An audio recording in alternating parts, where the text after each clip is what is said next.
To connect Formidable Forms with Claude Code or any other AI tool, go to Add-ons and make sure the Formidable API is activated. Then in Claude Code, go to Plugins, browse Plugins, add a new one, and paste the GitHub link below this video.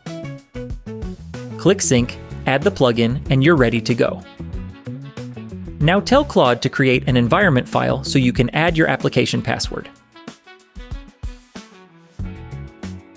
Open the file Claude gives you, and it will tell you 3 things it needs. First, the URL of your WordPress site. Copy and paste it here. Second, your WordPress username, which is usually just admin if you didn't change it. Make sure the role is administrator. Third, an application password. Scroll to the bottom of the user profile and add a new one. Copy it, paste it into the environment file, then hit Save and Close.